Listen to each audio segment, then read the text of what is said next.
Something strange happened that day. A man suddenly broke down on the subway, shouting, kicking the door, throwing his bag. He looked unhinged, unstable. No one got close. The crowd slowly pulled back like a tide receding from danger.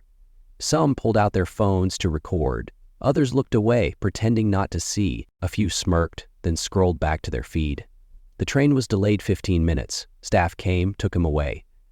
The silence returned. The train moved on, as if nothing had happened. But I kept thinking, maybe he wasn't insane. Maybe he hadn't slept in a month. Maybe he was drowning in silence. Maybe this was the only way he knew how to scream. But we didn't wonder. He was too loud, too strange, too disruptive. And we were too tired, too busy, too scared of confrontation. So we did what we always do. We flinched. We turned. We forgot. We like to think of ourselves as calm, rational observers. But maybe the truth is darker. We're not just witnessing collapse. We're participating in it. You think you're protecting yourself, but you're helping it happen. We hear the word stupid and we picture something small, clumsy, clueless, almost harmless. A wrong answer on a quiz, a bad parking job, a laughable misunderstanding. It feels easy to name, easy to mock, easy to move past. But look closer. The truly terrifying form of stupidity isn't loud or silly. It's quiet. It's obedient. It looks like normal. It sounds like consensus. It wears the face of someone who just doesn't want to get involved. There's a kind of stupidity that doesn't come from a lack of intelligence, but from a refusal to see. Because seeing would require changing. Because understanding would demand risk. You feel it when someone shrugs at injustice and says, well, that's just how things are. You feel it when a room full of bright people stay silent while something clearly wrong unfolds. You feel it in yourself when the urge to remain comfortable outweighs the cost of being honest. We've been taught that stupidity is the absence of thought, but maybe the truth is worse. Stupidity is the decision not to think. Because thinking might make you responsible. He graduated top of his class. He could speak 4 languages, write flawless essays on Kant and game theory. In any room, he was the smartest person there, and everyone knew it. So, when a quiet form of cruelty began creeping into the workplace, casual humiliations, silences used like weapons, I assumed he would say something. But he didn't. Not once. He took longer coffee breaks. He stared into his screen, and when others began to follow, adjusting themselves around the new atmosphere, so did he. I asked him once, over lunch, why he hadn't stepped in. He looked tired. It's not my job, he said. I'm not in a position to change anything. He wasn't lying, but he also wasn't right. He understood exactly what was happening. He just chose not to make it his problem. And that's what scared me. Because if someone that intelligent, that informed, that capable could stay quiet, then what chance did the rest of us have? We think intelligence makes people immune to stupidity, but it doesn't. It just gives them better tools to explain their passivity. Because stupidity isn't always loud or wild. Sometimes it wears a suit. Sometimes it reads philosophy. Sometimes it knows exactly what's wrong and still decides to do nothing. You weren't silent because you didn't know. You were silent because it was safer that way. This wasn't a failure of thinking. It was a refusal to act. You've seen it before. Maybe it was in a meeting, maybe at school, maybe on the street. Someone says something wrong, cruel, absurd. There's a silence, heavy, intense, waiting for someone to speak. You feel it in your chest, that tightening. You know you should say something. You even imagine what the words might be. But instead, you glance sideways. You wait. You hope someone else will step in. And when no one does, you do nothing. Not because you agree, not because you're confused, but because you don't want to be the one who disrupts the quiet, the one who makes things uncomfortable. So you lower your eyes. And when it's over, you tell yourself it wasn't your role, or it wasn't the right time, or maybe it wasn't as bad as it seemed. But the truth sits somewhere else. Because stupidity, this kind of stupidity, is not loud or chaotic, silent. It's polite, It hides behind good intentions and lets harm pass by unchallenged. You weren't being thoughtful. You were hoping someone else would carry the weight of knowing, and the moment passed. Not because no one understood, but because everyone waited. You hear a comment that crosses a line. It's subtle but sharp. Maybe it's a joke that targets someone's accent. Maybe it's a decision made in a meeting that excludes someone who should have been there. It doesn't scream, it doesn't bleed, but it stings. You pause. Your chest tightens, just for a moment. You glance around to see if anyone else caught it. Most faces stay neutral, unreadable. No one says anything. And so you don't either. You tell yourself you're still processing. You tell yourself you're unsure. But deep down you know. You knew the second it happened. The discomfort wasn't confusion, it was clarity. The real problem wasn't that you didn't know what was wrong. It was that knowing meant you might have to do something, say something, risk something. So instead, you freeze. You pretend neutrality. You pretend delay. You become complicit in slow motion. And what's terrifying is how normal it feels, how rational. You're not yelling, not attacking, not siding with harm. You're just waiting. But in that waiting, something shifts. You protect yourself, yes, but at the cost of someone else who didn't get the choice to hide. We talk about stupidity like it's a gap in knowledge, but often it's a gap in courage, a practiced numbness, a refusal to move when stillness keeps us comfortable. You weren't uncertain, you just didn't want to become involved. And that's not ignorance, that's avoidance, dressed like innocence. You didn't freeze because you didn't see the wrong. You froze because you saw it too clearly and ran from the weight of knowing. They didn't need everyone to agree, they just needed most people to look away. That's how every authoritarian regime survives. In Nazi Germany, millions didn't believe in the ideology, but they also didn't speak. Some were scared, most were tired. And many simply trusted the orders passed down to them by people with uniforms and stamps. Adolf Eichmann, the man who organized mass deportations to death camps, insisted at his trial that he was just following procedure. Not hate, not passion, procedure. And it wasn't a lie, he genuinely believed it, because that's what systems are designed to do, not to convince, but to neutralize, to turn moral instincts into admin tasks, to make murder sound like logistics. Decades later, Stanley Milgram's obedience experiment proved how frighteningly easy it is. Volunteers were told to administer electric shocks to strangers. Most did, even when the recipient screamed. Why? Because someone in a lab coat told them to. No violence, no threat. Just the presence of authority and the pressure to conform. The same pressure exists in every group. Schools, companies, churches. It's invisible, but it's heavy. It tells you when to laugh, when to nod, when to shut up. And the moment you ask the wrong question, something shifts. You're no longer seen as thoughtful. You're difficult. You're negative. You're risk. Organizations say they want creativity, but what they reward is alignment. Not originality, not reflection, just alignment. The Soviet Union didn't need to kill every dissenter. They just needed enough people to see what happened to those who spoke and learn to smile a little tighter. In corporate culture, the difficult employee, the one who questions decisions, who asks for evidence, is slowly excluded from meetings, left out of email chains, marked as not a team player. And it works because most of us are not built to fight systems. We're built to survive them. Neuroscience shows we're wired to seek approval from the group, to mirror social cues, to avoid isolation at all costs. And so we adapt.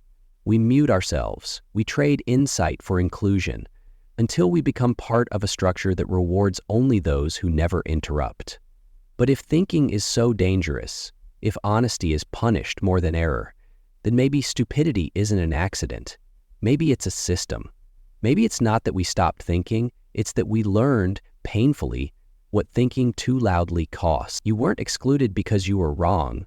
You were excluded because you still had a mind that moved. I used to believe I was one of the clear-headed ones, the kind of person who could spot manipulation, who didn't get swept up in crowds, who stayed grounded when everyone else lost their footing. But then I started thinking back to all the moments I stayed silent, not because I didn't know better, but because I didn't want to deal with what knowing better would cost me. The meeting where I watched someone get steamrolled and said nothing. The classroom where a lie passed as fact and I let it go. The family dinner where I laughed at a joke I didn't find funny just to avoid the awkward silence that would have followed if I hadn't. I told myself I was being strategic, being calm, being above it, but really, I was just protecting my comfort. The worst part isn't that I remember these moments. It's that at the time I thought I was being wise, thoughtful, controlled. And maybe that's the scariest thing about all this, that the people most capable of thinking deeply can be the ones most skilled at justifying their inaction. We don't betray our values in one dramatic collapse. We wear them down, rationalizing each retreat as maturity, as diplomacy, as patience. But every silence costs something. Every moment you choose peace over truth, you lose a piece of your voice, until eventually you forget what it even sounded like when it was yours. You didn't outgrow the fight. You just got better at pretending you never saw what was worth fighting for. It doesn't feel like betrayal when you're doing it with everyone else. That's the trick. That's how the worst things happen, not with evil intentions, but with shared silence.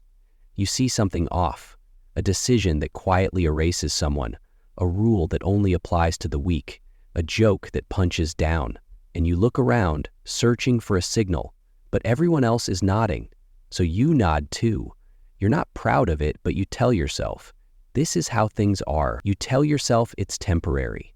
You tell yourself you'll speak up when it matters more. But every time you stay quiet, it gets harder to remember where your line even was. You begin to talk like them, move like them, think like them, not because you believe, but because it's easier than standing still while the current moves around you. And slowly, without ever meaning to, you become part of what you once questioned. It's not a switch. It's a soft erosion, the tiny decisions, the swallowed discomfort, the moments you look away. That's how we all become collaborators in the things we claim to despise. Not with cheers, not with conviction, but with patience, with tiredness, with unspoken deals to keep the room calm, and the lie we repeat to ourselves, the one that keeps us sleeping. I didn't make this happen. No, you just didn't stop it. You weren't the knife. You were the quiet room that let it land. You weren't complicit because you acted. You were complicit because you didn't flinch. They say they want you to think critically, that questioning is a strength, that feedback is welcome. But if you've ever tried it, really tried it, you know what happens next. The air changes. The temperature in the room drops a degree. Someone shifts in their chair. Someone else stops making eye contact. You weren't rude. You weren't wrong. You just broke the rhythm. And rhythms in most systems matter more than truth. You realize quickly that they didn't mean think. They meant think like us. What they call teamwork is often quiet conformity. What they praise as unity is usually just the absence of resistance. The hardest part isn't that they punish dissent with anger. It's that they punish it with distance, with coldness, with invitations that stop arriving. Slowly, invisibly, you're pushed to the edge of the room.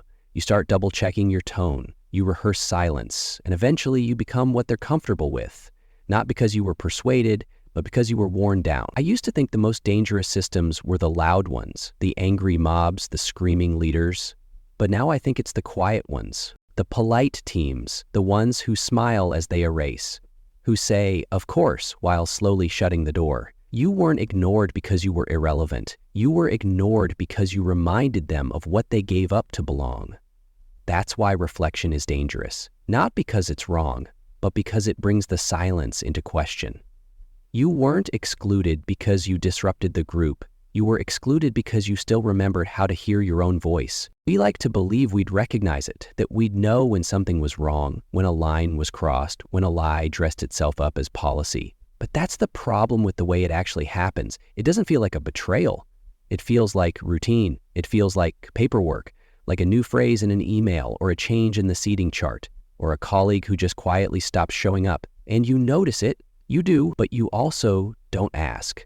You think, maybe they transferred, maybe they quit, maybe it's none of my business. You don't even need a reason. Just the comfort of believing there probably was one, that someone else thought it through, that someone else made sure it was okay, but that someone else never seems to appear. It's always a ghost, a floating idea that keeps us from checking, keeps us from digging, keeps us from knowing, because knowing means maybe doing something, and none of us have time for that.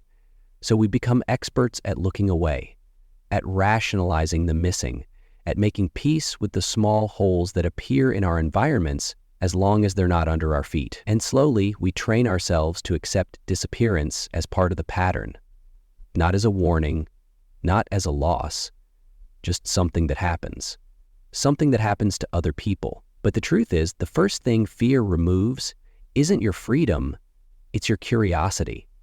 You weren't unaware, you just didn't want to ask the question whose answer might make you responsible. They didn't wear armbands. They wore lab coats, suits, school uniforms. They weren't shouting in parades. They were filling out forms, grading papers, signing off on shipments. In Nazi Germany, some of the most devastating orders weren't shouted from podiums, but whispered in clinics, recorded in ink, carried out by doctors who believed they were doing their jobs. Not killing, categorizing. Not hurting, assessing. It was called professional obedience, and it allowed atrocity to pass as procedure. During China's Cultural Revolution, it wasn't soldiers who tore families apart. It was neighbors. Children turned on parents, wives turned on husbands, not because they were evil, but because fear made loyalty impossible, and ideology made betrayal feel righteous. You didn't need a weapon, you just needed to point, to write the report, to let the silence do the rest. And today, we like to think we've outgrown that we'd never fall for it again, but we've just made the violence quieter. We watch lies become headlines and call it fatigue. We see someone erased and scroll past it. We know the story, but we tell ourselves it's complicated or exaggerated or not our place, and the system sighs with relief because it doesn't need to control us directly. It just needs us to stop asking, to keep walking, to leave the hard questions to someone else. That's how power hides now, not behind tanks, but behind timelines, behind carefully worded policies, behind the comfort of thinking someone else probably checked, but they didn't. Or if they did, they stopped. Because the cost of seeing something is that you might have to say something, and that's more than most people are willing to pay. Most regimes don't need knives to survive. They survive on eyes that choose not to look. You weren't forced to comply, you just made peace with not knowing what you refused to see. It's not always malice. Often it's something smaller, something ordinary. We stay silent because we're tired, because we don't want to be difficult, because we're scared of looking paranoid or dramatic or alone. Sometimes it's loyalty. We don't want to embarrass someone we care about. Sometimes it's hierarchy. We think it isn't our place. Sometimes it's timing. We tell ourselves, this isn't the moment. And sometimes it's comfort. We're just not ready to feel what doing the right thing would demand from us. These aren't evil instincts. They're human. They're soft. They make sense. And that's what makes them so dangerous. In the Milgram experiment, ordinary people agreed to deliver what they believed were painful electric shocks to strangers, just because a man in a lab coat told them to. They hesitated. They looked uncomfortable, but they obeyed, not because they were cruel, but because disobedience felt more terrifying than harm. It felt more personal, more exposed, and that feeling hasn't changed. Today, we don't need a lab coat. We just need a title, a group consensus, a policy already typed up. We learn early to avoid the discomfort of being that person, the one who questions too much. And so, we push the button. We forward the message. We nod along. We get really good at pretending the pressure we feel is just professionalism, or maturity, or pragmatism. But deep down, we know. We feel the edge of the line every time we choose not to cross it, every time we pretend not to see it. This isn't about intelligence, it never was. We don't choose blindness because we can't understand. We choose it because understanding would change us, and change means risk. We're not stupid. We're scared of what waking up might ruin. You didn't obey because you were fooled. You obeyed because it was easier than being awake. Kant once wrote, "Enlightenment is man's emergence from his self-imposed immaturity, not ignorance, immaturity, a refusal to use one's own understanding without the guidance of another." And when I first read that, it felt distant, historical, academic. But the more I looked around, and more painfully, the more I looked inward, the more I saw how close that definition actually lived.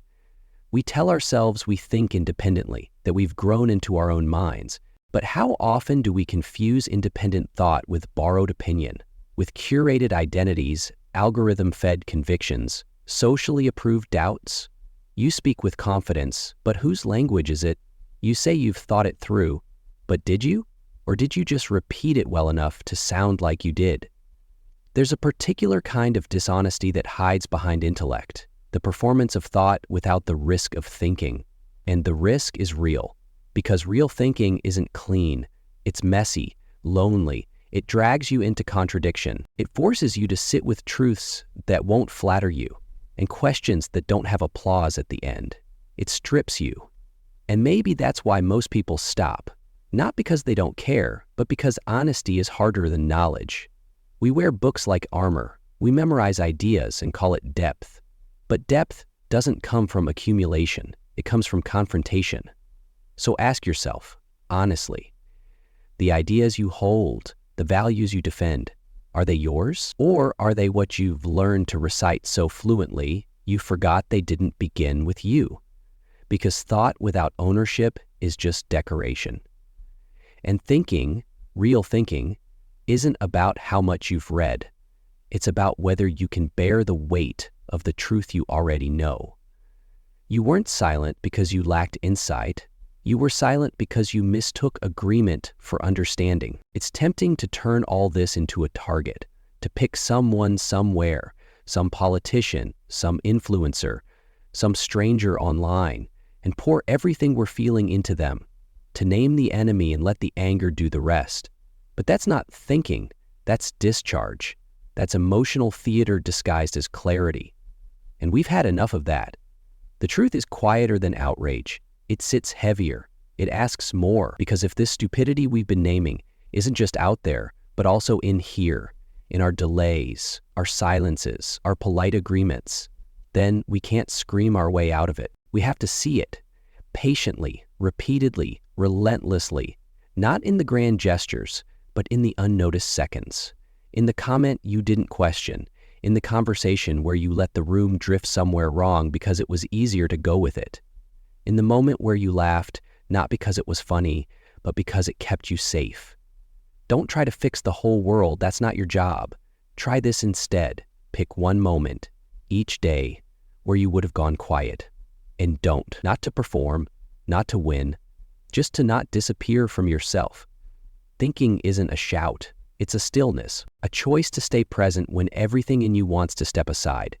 And if enough of us do that, quietly, without spectacle, we won't need slogans or mobs or perfect words. We'll just need eyes that stay open. You weren't powerless, you were watching. You were always watching. Change doesn't come from eruption. Change comes from finally, fully seeing. You tell yourself you're just one person, that you don't have power, that you didn't make the rules, you just live inside them. You weren't the one who made the call, who pushed the policy, who silenced the voice. You were just there, just tired, just trying to get through the day. And maybe that's true. Maybe you didn't do anything. But that's the part that won't leave you alone. The fact that you didn't do anything. You watched, you understood, and you chose stillness, not because you didn't care, but because you didn't want to lose your place at the table, because you didn't want to be the first to stand. And when no one else did either, it was easier to stay seated. We imagine evil as this loud, sharp thing, marching boots, clenched fists, open cruelty. But more often, it sounds like paperwork. It looks like protocol. It feels like nothing at all. It hides in the normal, in the waiting, in the way you lower your voice when the right people are listening. It survives through everyone who meant to say something and didn't, through everyone who thought the moment wasn't theirs, through everyone who knew better but decided they weren't ready. You weren't part of the problem because you chose to be. You became part of it the moment you chose not to interfere. Evil doesn't always break the door down. Sometimes it waits for you to hold it open. Sometimes the most dangerous thing you did wasn't what you said, it was what you allowed to happen in your silence.